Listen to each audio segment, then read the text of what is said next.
पापांकुशा एकादशी तिथि पर भगवान विष्णु के पद्मनाभ स्वरूप की पूजा की जाती है। इस व्रत के करने से अपने साथ साथ अपने परिजनों को भी लाभ मिलता है। इस व्रत से न सिर्फ मन शुद्ध होता है, बल्कि अश्वमेध और सूर्य यज्ञ के बराबर पूर्ण फल की प्राप्ति होती है। अश्वनी मास के शुक्ल पक्ष की एकादशी तिथि को पापांकुशा एकादशी के नाम से जाना जाता है। इस बार यह शुभ तिथि 25 अक्टूबर दिन बुधवार को है। एकादशी के जिस व्रत से पापों को अंकुश लग जाए तो उस व्रत को पापांकुशा एकादशी कहा जाता है। वनवास से लौटने के बाद भगवान राम और उनके भाई भरत का मिलाप भी इसी एकादशी तिथि को हुआ था। इस वजह से इस तिथि का महत्व और भी बढ़ जाता है। इस एकादशी में भगवान पद्मनाभ का पूजन और अर्चन की जाता है, जिससे अक्षय पुण्य की प्राप्ति होती है और सुख समृद्धि में वृद्धि होती है। तो आइए जानते हैं पापांकुशा एकादशी का महत्व। पापांकुशा एकादशी का व्रत करने से जप तप के समान फल की प्राप्ति होती है और 3 पीढ़ियों को पापों से मुक्ति मिल जाती है।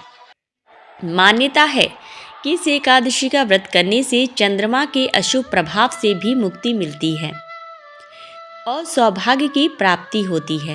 इस दिन व्रत करने वाले व्यक्ति को यमलोक में किसी भी प्रकार की यातनाएं नहीं सहन करनी पड़ती। भगवान कृष्ण ने युधिष्ठिर को इस एकादशी का महत्व बताते हुए कहा कि यह एकादशी पाप का निरोध करती है, अर्थात पाप कर्मों से रक्षा करती है। पापांकुशा एकादशी तिथि पर भगवान विष्णु के पद्मनाभ स्वरूप की पूजा की जाती है। इस व्रत के करने से अपने साथ साथ अपने परिजनों को भी लाभ मिलता है। इस व्रत से न सिर्फ मन शुद्ध होता है, बल्कि अश्वमेध और सूर्य यज्ञ के बराबर पूर्ण फल की प्राप्ति होती है।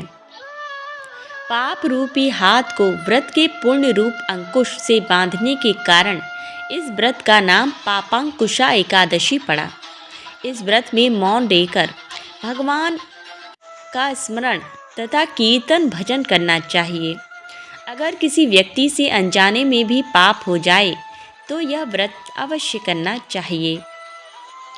एकादशी तिथि पर ब्रह्म मुहूर्त में उठकर स्नान आदि के बाद ईश्वर के सामने व्रत का संकल्प लेना चाहिए। इसके बाद एक चौकी पर भगवान विष्णु की मूर्ति या तस्वीर रखकर पूजा करनी चाहिए। सबसे पहले रोली अक्षत का तिलक लगाना चाहिए और सफ़ेद फूल व तुलसी भगवान को अर्पित करें। इसके बाद घी के दीपक जलाएं और उनका भोग लगाकर आरती उतारें। इसके बाद विष्णु सहस्त्र नाम का पाठ करना चाहिए।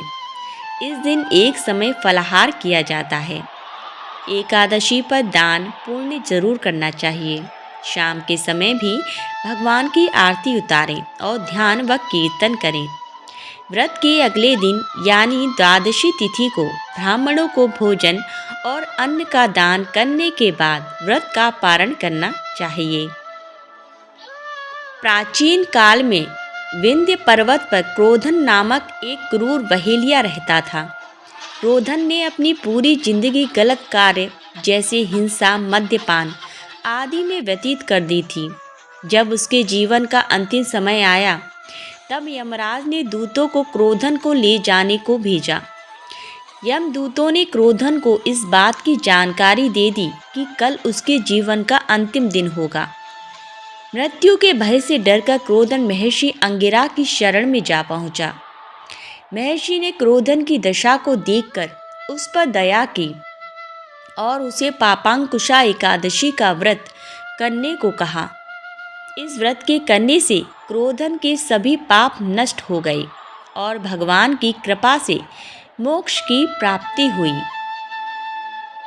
पापांकुशा एकादशी तिथि का व्रत रख रहे हैं या परिवार में कोई रह रहा है तो दशमी तिथि से ही चावल और तामसिक भोजन से दूरी बनाकर रखनी चाहिए।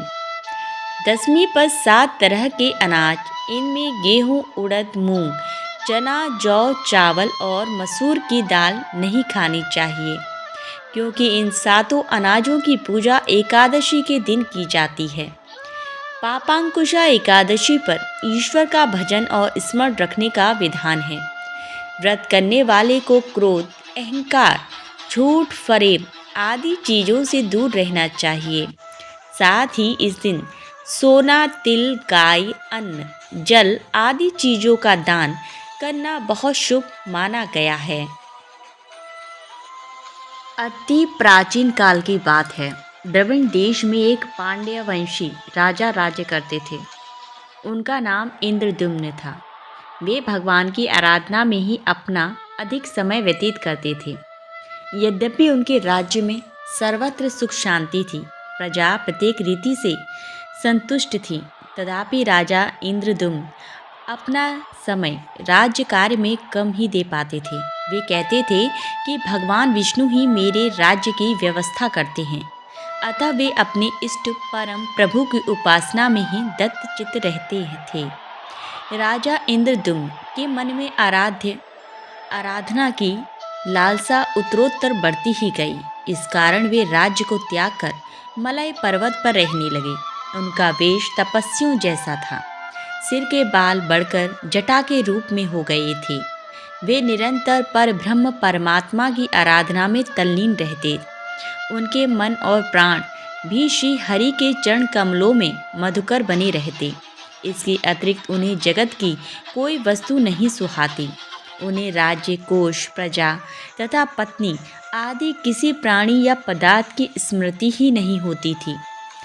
एक बार की बात है, राजा इंद्रद्युम्न प्रतिदिन की भांति स्नान आदि से निवृत्त होकर सर्वसमर्थ प्रभु की उपासना में तल्लीन थे। उन्हें बाह्य जगत का तनिक भी ध्यान नहीं था। संयोगवश उसी समय महर्षि अगस्त्य अपने समस्त शिष्यों के साथ वहां पहुंच गए, लेकिन न पार्थ, न अघर और न स्वागत। मौन व्रती राजा इंद्रद्युम्न परम प्रभु के ध्यान में निमग्न थे। इससे महर्षि अगस्त्य कुपित हो गए। उन्होंने इंद्रद्युम्न को शाप दे दिया कि इस राजा ने गुरुजनों से शिक्षा नहीं ग्रहण की है और अभिमानवश परोपकार से निवृत्त होकर मनमानी कर रहा है। ऋषियों का अपमान करने वाला यह राजा हाथी के समान जड़ बुद्धि है, इसलिए इसे घोर अज्ञानमयी हाथी की योनि प्राप्त हो। महर्षि अगस्त्य भगवत इंद्रद्युम्न को यह शाप देकर चले गए। राजा इंद्रद्युम्न ने इसे श्री भगवान का मंगलमय विधान समझकर प्रभु के चरणों में सिर रख दिया। क्षीराब्धि में 10 सहस्त्र योजन लंबा, चौड़ा और ऊंचा त्रिकुट नामक पर्वत था। यह पर्वत अत्यंत सुंदर एवं श्रेष्ठ था। उस पर्वत राज त्रिकुट की तराई में ऋतुमान नामक भगवान वरुण का क्रीड़ा कानन था। उसके चारों ओर दिव्य वृक्ष सुशोभित थे। वे वृक्ष सदा पुष्पों और फूलों से लदी रहती थी। उसी क्रीड़ा कानन ऋतुमान के समीप पर्वत श्रेष्ठ त्रिकुट के गहन वन में हथनियों के साथ अत्यंत शक्तिशाली और अमित पराक्रमी गजेंद्र रहा करता था। एक बार की बात है, गजेंद्र अपने साथियों सहित तृषाधिक्य से व्याकुल हो गया। वह कमल की गंध से सुगंधित वायु को सूंघकर एक चित्त कर्षक विशाल सरोवर के तट पर जा पहुंचा। गजेंद्र ने उस सरोवर के निर्मल, शीतल और मीठे जल में प्रवेश किया। पहले तो उसने जल पीकर अपनी तृष्णा बुझाई, फिर जल में स्नान कर अपना श्रम दूर किया। तत्पश्चात उसने जल क्रीड़ा आरंभ कर दी। वह अपनी सूंड में जल भरकर उसकी फुहारों से हथनियों को स्नान कराने लगा।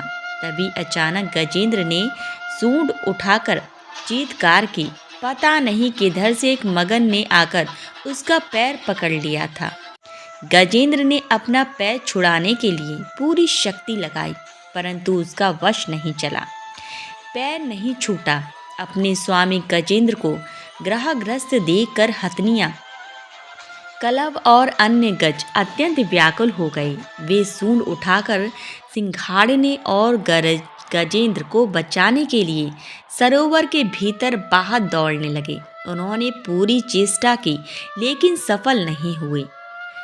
वस्तुतः महर्षि अगस्त के शाप से राजा इंद्रदुम्न ही गजेंद्र को गए थे और गंधर्व श्रेष्ठ हुहु महर्षि देवल के शाप से ग्रह हो गए थे। वे भी अत्यंत पराक्रमी थे। संघर्ष चलता रहा। गजेंद्र स्वयं को बाहर खींचता और ग्रह गजेंद्र को भीतर खींचता। सरोवर का निर्मल जल गंदला हो गया था। कमल दल छत विछत हो गए। जल जंतु व्याकुल हो उठे। गजेंद्र और ग्रह का संघर्ष 1 सहस्त्र वर्ष तक चलता रहा। दोनों जीवित रहे। यह दृश्य देखकर देवगण चकित हो गए। अंततः गजेंद्र का शरीर शिथिल हो गया। उसके शरीर में शक्ति और मन में उत्साह नहीं रहा, परंतु जलचर होने के कारण ग्रह की शक्ति में कोई कमी नहीं आई। उसकी शक्ति बढ़ गई। वह नवीन उत्साह से अधिक शक्ति लगाकर गजेंद्र को खींचने लगा। असमर्थ गजेंद्र के प्राण संकट में पड़ गए। उसकी शक्ति और पराक्रम का अहंकार चूर चूर हो गया। वह पूर्णतः निराश हो गया, किंतु पूर्व जन्म की निरंतर भगवत आराधना के फलस्वरूप उसे भगवत स्मृति हो आई। उसने निश्चय किया कि मैं कराल काल के भय से चराचर प्राणियों के शरण सर्वसमर्थ प्रभु की शरण ग्रहण करता हूँ। इस निश्चय के साथ गजेंद्र मन को एकाग्र कर पूर्व जन्म में सीखे श्रेष्ठ स्तोत्र द्वारा परम प्रभु की स्तुति करने लगे। गजेंद्र की स्तुति सुनकर सर्वात्मा सर्वदेव रूप भगवान विष्णु प्रकट हो गए। गजेंद्र को पीड़ित देखकर भगवान विष्णु गरुड़ पर आरूढ़ होकर अत्यंत शीघ्रता से उक्त सरोवर के तट पर पहुँचे। जब जीवन से निराश तथा पीड़ा से छटपटाते गजेंद्र ने हाथ में चक्र लिए गरुड़ डारूढ़ भगवान विष्णु को तीव्रता से अपनी ओर आते देखा, तो उसने कमल का एक सुंदर पुष्प अपने सूंड में लेकर ऊपर उठाया और बड़े कष्ट से कहा, नारायण जगतगुरु भगवान, आपको नमस्कार है। गजेंद्र को अत्यंत पीड़ित देखकर भगवान विष्णु गरुड़ की पीठ से कूद पड़े और गजेंद्र के साथ ग्राह को भी सरोवर से बाहर खींच लाए और तुरंत अपने तीक्ष्ण चक्र से ग्राह का मुंह फाड़कर गजेंद्र को मुक्त कर दिया। ब्रह्मादि देवगण श्री हरि की प्रशंसा करते हुए उनके ऊपर स्वर्गिक सुमनों की वृष्टि करने लगे। सिद्ध और ऋषि महर्षि परब्रह्म भगवान विष्णु का गुणगान करने लगे। ग्राह दिव्य शरीरधारी हो गया। उसने विष्णु के चरणों में सिर रखकर प्रणाम किया और भगवान विष्णु के गुणों की प्रशंसा करने लगा। भगवान विष्णु के मंगलमय वरद हस्त के पराम स्पर्श से पाप मुक्त होकर अभिशप्त ऊहु गंधर्व ने प्रभु की परिक्रमा की और उनके त्रिलोक के वंदित चरण कमलों में प्रणाम कर अपने लोक चला गया। भगवान विष्णु ने गजेंद्र का उद्धार कर उसे अपना पार्षद बना लिया। गंधर्व सिद्ध और देवगण उनकी लीला का गान करने लगे। गजेंद्र की स्तुति से प्रसन्न होकर भगवान विष्णु ने सबके समक्ष कहा, प्यारे गजेंद्र, जो लोग ब्रह्म मुहूर्त में उठकर तुम्हारी की हुई स्तुति से मेरा स्मरण करेंगे, उन्हें मैं मृत्यु के समय निर्मल बुद्धि का दान करूंगा। यह कहकर भगवान विष्णु ने पार्षद रूप में गजेंद्र को साथ लिया और गरुड़ आरूढ़ होकर अपने दिव्य धाम को चले गए।